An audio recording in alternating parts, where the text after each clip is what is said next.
เจริญพรท่านสาธุชนทั้งหลายรายการธรรมทานจากวัดพุทธปัญญาเมืองโพโมนารัฐแคลิฟอร์เนียประเทศสหรัฐอเมริกามาพบกับท่านผู้ฟังท่านผู้ชมอีกวาระหนึ่งรายการธรรมทานจากวัดพุทธปัญญาวันนี้เป็นวันที่26มกราคม2569เจริญพรโยมโจ้มาอันดับหนึ่งตามด้วยโยมพะเยามาอันดับที่2ขอบคุณมากรอทักทายสัก4-5 คนแล้วค่อยเข้าเรื่องโยมโซเฟียสุขสันต์วันเกิดย้อนหลังไปกี่วันก็ได้เกิดแน่นอนแล้วเดือนมกรานี้สุขสันต์วันเกิดโยมโซเฟียชัวอาจจะมีใครเข้ามาอีกไหมรอสักนิดหนึ่งนะบรรยายแล้วจะได้รวดเดียวไปเลย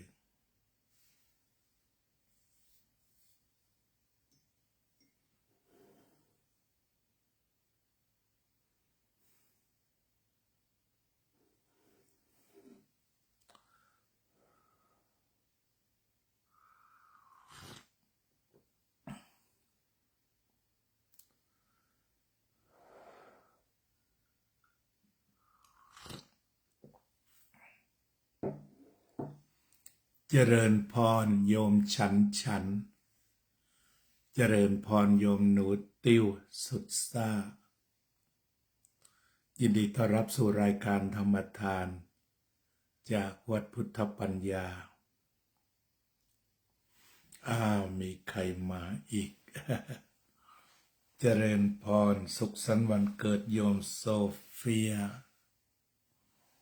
เจริญพรโยมฉันติดเรือตรีแล้วใช่ไหมโยมฉันโยมกัลยาว่องทิพย์คงคาโยมเคนตนาโยมนพรัตน์บุญกอบเจริญพรทุกท่านเลยทีเดียว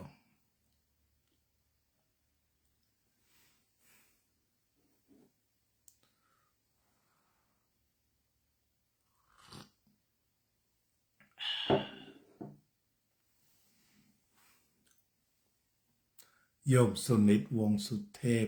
เจริญพร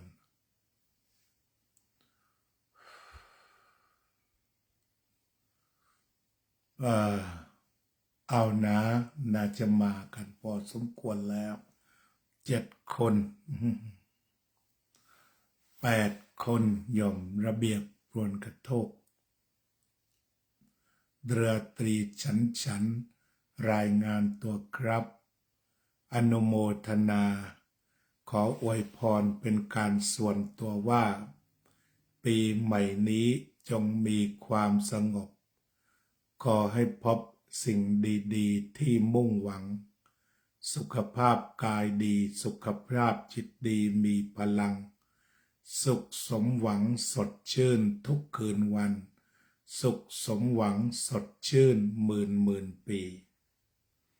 อีกกลอนหนึ่งก็ถอดความมาจากโซอัตถลัตโธมีความว่าจงพ้นทุกข์พ้นโศกพ้นโรคภัย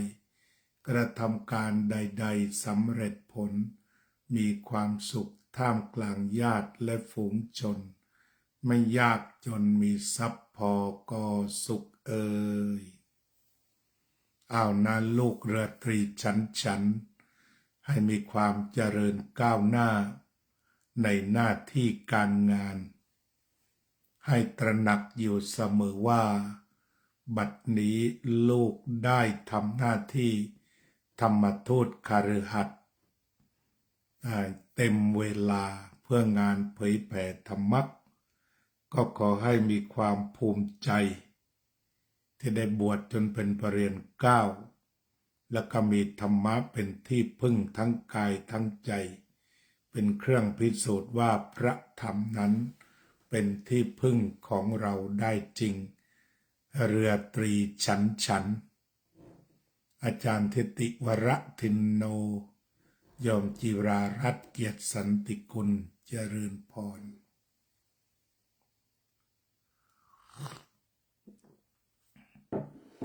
เมื่อวานนี้ได้ทราบข่าวหน้าเพจวัดพุทธปัญญาข่าวจากท่านอาจารย์ดร.พระมหานรินทร์รีพอร์เตอร์แล้วก็ข่าวจากโยมกัลยาว่องทิพย์คงคาว่าเมื่อวันอาทิตย์ที่ผ่านมาญาติโยมมาวัดกันอุ่นหนาฝาข้างเต็มศาลาโดยปรารภเหตุของงานวันเกิดของท่านดร.ณรงค์วุฒิเมธีของโยมหมุยประภัยรัตนวราหะและของโยมทัตพิชาแสงสวัสดิ์ก็คิดขึ้นมาได้ว่าถ้าอย่างนั้นวันนี้ก็ถือโอกาสรวบอวยพรวันเกิดคนที่เกิดคนที่เกิดในเดือนมกราเสียทีเดียวก็แล้วกัน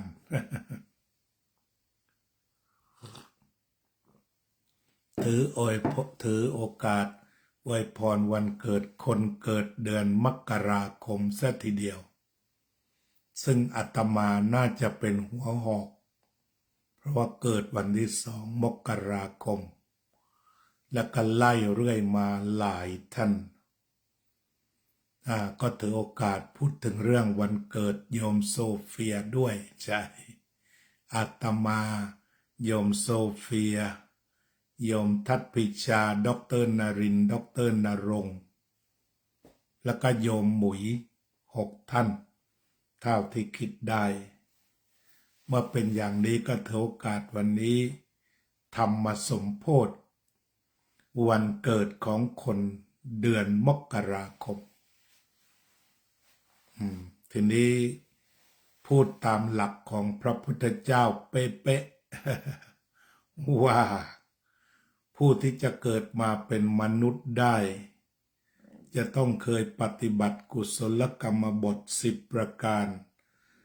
มาอย่างสมบูรณ์ก็ขอให้เรามาทวนกันกุศลกรรมบท10ก็คือการประพฤติสุจริต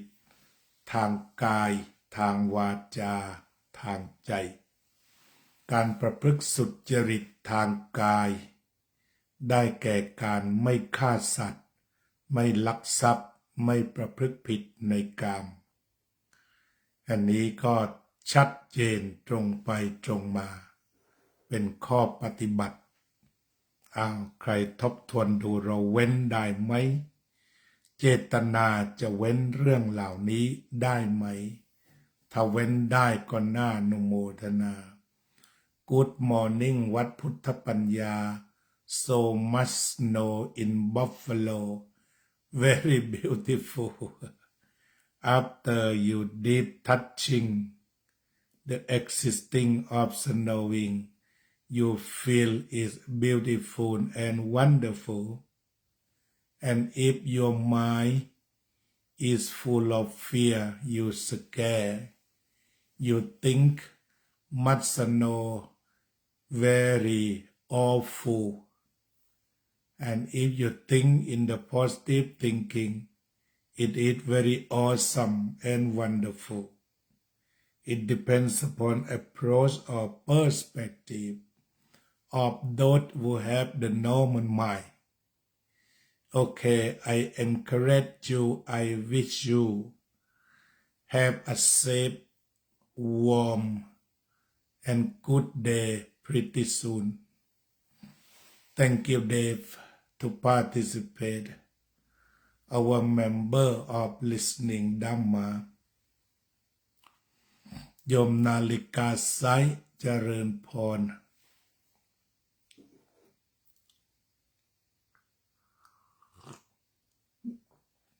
ก็เป็นอันว่าก่อนที่เราจะมาเป็นมนุษย์กันนั้นจะต้องปฏิบัติดีเรียกว่ากายสุจริต3เว้นจากการฆ่าสัตว์เว้นจากการลักทรัพย์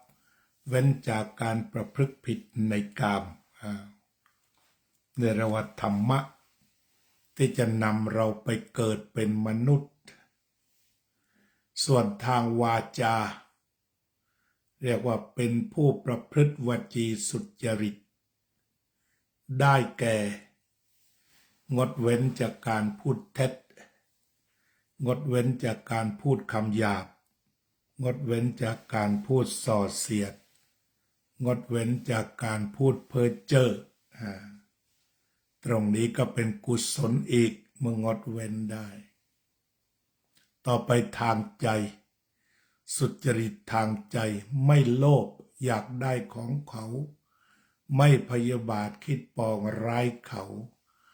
ไม่เห็นผิดจากทำนองคลองธรรม Good morning คุณเดฟ Keep warm and safe นะคะ from คุณกัลยาว่องทิพย์ของข้าโอเค This is the way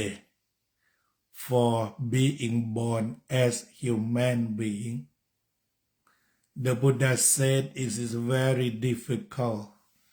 to be born as a human being because it is very difficult to collect the wholesome continuously until it leads you to be born as human being. So you are the winner because you can fulfill the requirement of the wholesome and then you come to be born as human being. On the other hand, you have observed the 5 precepts to undertake, not to kill, not to take the other property without permission, and undertake to abstain from mid-sexual conduct. Yes, and abstain from telling a lie, and abstain from consuming intoxicant. อันนี้ก็เป็นอีก5ข้อรวมแล้วเป็น15ข้อธรรมะ15ข้อนี้เพียงพอต่อการนำมาเกิดมาเป็นมนุษย์พระพุทธเจ้าตรัสว่าการเกิดมาเป็นมนุษย์ยากแต่บัดนี้อาตมาและพวกเราทั้งหลายได้ข้ามผ่านพ้นความยากนั้นไปก็กลายเป็นผู้โชคดีที่ได้เกิดมาเป็นมนุษย์พระพุทธเจ้าตรัสต่อไปอีกว่าการเติบโตขึ้นมาได้โดยไม่ป่วยไข้ซะก่อนเป็นเรื่องยากแต่บัดนี้อาตมา68 ปีได้ผ่านความยากด่านที่2คือรอดเพราะบางคนเสียตั้งแต่อยู่ในครรภ์บางคนเสียตอนเป็นเยาวชนบางคนเสียตอนทีนเอจบางคนเสียตอนกลางคนแต่พวกเรานั้นอยู่มาถึงปัจฉิมวัยแล้วทุกคนที่ฟังธรรมะอยู่ที่นี่ถือว่าเกิดมาดีมีกรรมดีเพิ่มที่ทำให้อายุยืนชาติปางก่อนเราเคยรักสัตว์เคยเอ็นดูสัตว์เคยเลี้ยงสัตว์มีความเมตตาต่อสัตว์กรุณาต่อสัตว์ตายแล้วเกิดในเทวโลกหมดกรรมจากเทวโลกก็มาเกิดเป็นมนุษย์ต่อไปนี่ก็เรียกว่าเป็นเรื่องของโชคชั้นต่อมาก็การเกิดขึ้นของพระพุทธเจ้าเป็นของยากเพราะว่านานๆจะเกิดขึ้นครั้งหนึ่งแต่ แต่ตอนนี้เราโผล่พรวดมากลางกึ่งกลางศตวรรษนับว่าโชคมหาศาลท่านกล่าวว่ากิจโชกิจฉังธรรมสวนังการฟังธรรมเป็นของยากอันนี้แท้จริงคนที่จะติดตามฟังธรรมนั้นมีจำนวนน้อยแต่ท่านทั้งหลายก็ผ่านอุปสรรคนั้นมากลายเป็นผู้ฟังธรรมใครสามารถฟังธรรมได้ตั้งใจฟังธรรมได้เงี่ยโสตะลงสดับบุคคลนั้นเป็นคนโชคดีเพราะการฟังธรรมเป็นของยากแต่ก็ทำได้อย่างดีอันนี้ก็เรียกว่าเพราะฉะนั้นพวกเราที่เกิดมาเป็นมนุษย์ทุกคนล้วนแต่เป็นผู้ที่ได้ทำดีมาอย่างครบถ้วนทำดีมาอย่างถึงพร้อม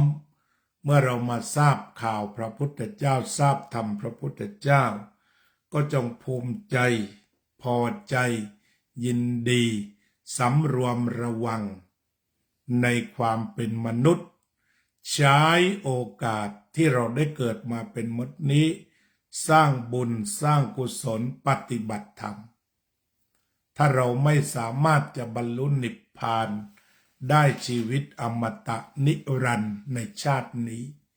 จะต้องเวียนว่ายตายเกิดไปอีกก็เกิดในสวรรค์หมดอายุสวรรค์เราก็บำเพ็ญเพียรต่อไป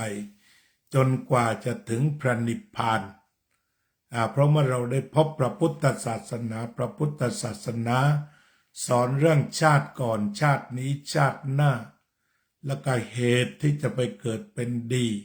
เช่นมีอายุยืนมีวรรณะผ่องใสมีความสุขและมีพลังใจฉะนั้นในวันนี้ก็ถือโอกาสฉลองวันเกิดของชาวเดือนมกราคมทั้งอาตมาและก็ญาติโยมทั้งหลายก็คงจะขออำนวยอวยพรว่าขอท่านทั้งหลายได้รับประโยชน์ได้รุ่งโรจน์ปัจจุบันอนาคตได้งอกงามในธรรมะพระตถาคตกิเลสลดใจสบายคลายร้อนรนให้พ้นทุกข์พ้นโศกพ้นโรคภัยกระทำการใดๆสำเร็จผลมีความสุขท่ามกลางญาติและฝูงชนไม่ยากจนมีทรัพย์พอก็สุขก็ขอให้ทุกท่านได้เจริญด้วยอายุวันนะสุขะพละมีความอบอุ่นสงบเย็นภายใต้ร่มแห่งพระธรรมของพระบรมศาสดาสัมมาสัมพุทธเจ้าสืบไปเถิด